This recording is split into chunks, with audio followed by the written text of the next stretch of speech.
yang perlu dijelaskan bahwa dari Sekretariat Jenderal ini kami kan tentunya adalah supporting system. Supporting system itu artinya keputusan-keputusan pimpinan dewan atau pimpinan AKD segala macam semua kita fasilitasi gitu ya. Jadi berkaitan dengan Undang-Undang Cipta Kerja ini kan sudah selesai dibahas di tingkat 1 di Balik gitu ya. Nah, karena itu sudah selesai di Balik, tentu pimpinan Balik kan melaporkan kepada pimpinan dewan untuk segera diparipurnakan gitu ya.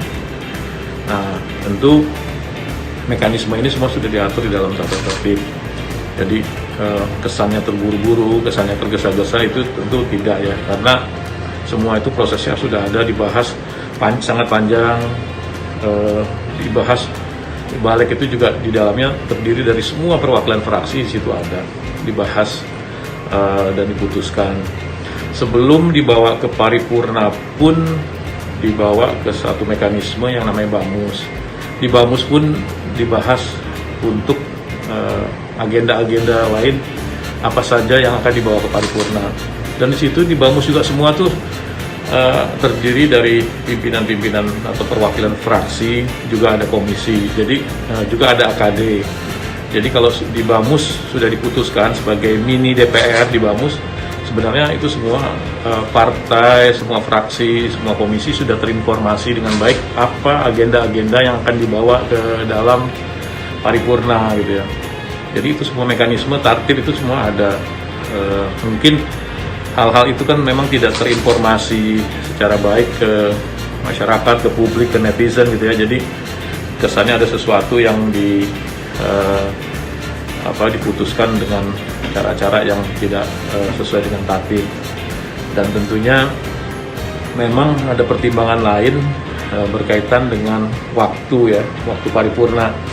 Karena paripurna ini kan sesuai dengan siklus itu akan ditutup di tanggal 8. Tapi hari per hari ini pimpinan DPR kan mengevaluasi juga ya berkaitan dengan PSBB, berkaitan dengan situasi COVID, pandemik ini seperti apa. Dan kami melaporkan terus perkembangan-perkembangan berkaitan dengan COVID ini, berkaitan dengan pandemik ini, sehingga pimpinan dalam rapim itu menyerahkan kepada BAMUS untuk memutuskan, dan di BAMUS disepakati untuk waktu yang tepat berkaitan dengan pandemi ini kapan, dan diputuskan pada tanggal 5 sore kemarin. Jadi semua mekanisme itu sudah dijalani, sudah dipenuhi, dan ini mungkin penting untuk diketahui oleh masyarakat, oleh netizen, bahwa ini semua mekanisme ada dalam tata tertib dan itu semua sudah dilakukan.